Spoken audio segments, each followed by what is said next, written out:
I So suppose what you touched on earlier about this sort of tension between federalists and states' rights. I suppose a lot of that underlying tension wasn't resolved until the Civil War, was it? that's pretty much where it ended up. Yes.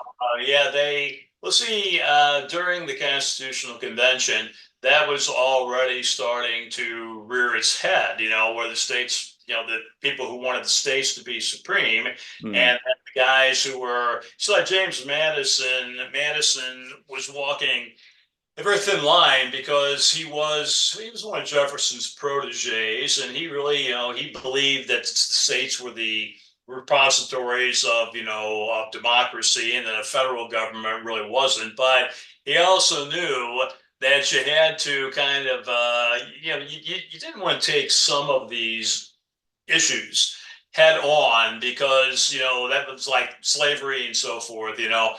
Those things would have sunk the convention. And Madison, like a lot of other guys, was saying the important thing here is that we actually get something in place. We can tinker with it later on, but let's Hmm. try to avoid those kind of hot potato issues that would sink us right away.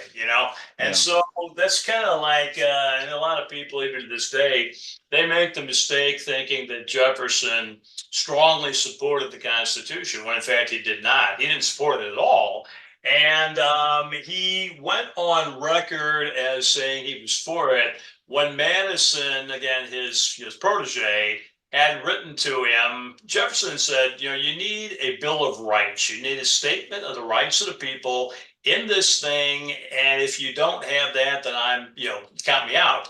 And then Madison got back to Jefferson. He said, the first thing we're going to do, once we get this thing written, signed, and ratified by the states, he said, we will put the Bill of Rights in there, but we haven't got right now, we don't want to muddy the waters by bringing this very, going to be so long and involved, 10 amendments to the Constitution.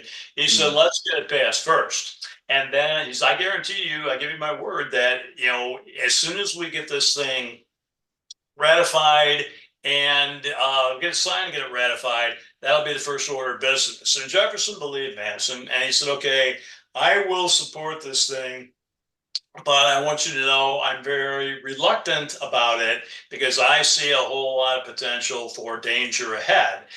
But he supported it because, again, his protege had told him also, he said, this is the best we're going to get. You got guys like Adams, and you got guys like, Patrick Henry, and you got guys all over the page here. And, we got to try to keep everybody on board.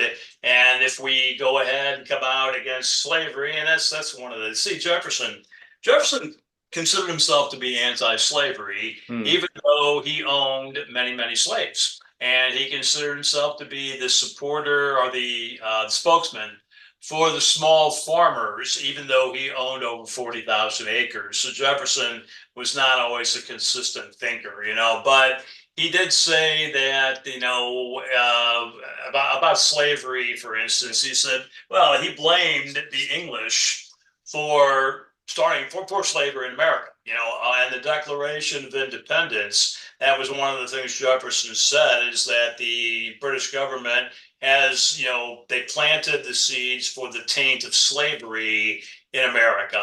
And to people who then said to him, well, you can do your part to end slavery right now by freeing your own slaves. Jefferson said, well, that's a necessary evil, at least for now.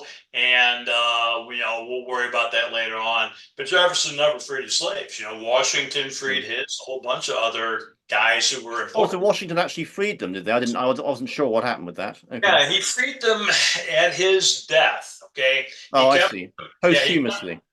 yeah. So right, that was his gift. When he died to his slaves, and Right. actually, a few of Washington's slaves actually did slip over to British lines during the Revolution. They saw an opportunity to get out, and they did. So they joined. They went ahead and they joined with the British. But yeah, that was. But anyway, what we're talking about here is that Madison at Philadelphia in 1787, he had to, he's got to kind of keep all of these factions on board. And some Hmm. of those debates got really, really heated, when the guys were getting up there and they were invading against slavery. And some of the New England people are like, listen, don't, we've heard about it enough on you guys about slavery.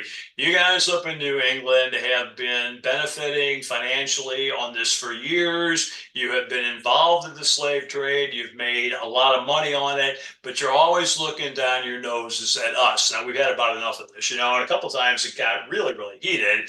And Madison had to say, all right, boys, everybody, let's just take a step back here. We did Hmm. not come here to go ahead and blow the country up. We came here to try to bring things Yeah, together. so they kick the can down the road basically, and for uh, for it to be dealt with in the 1860s instead. Yeah, Yeah, well, the Constitution did specify that the African slave trade would end 20 years after the adoption of the Constitution. So in right. 1808, the African slave trade ended. But of course, there was already enough slavery here that it was not, that Hmm. was really changed things too much.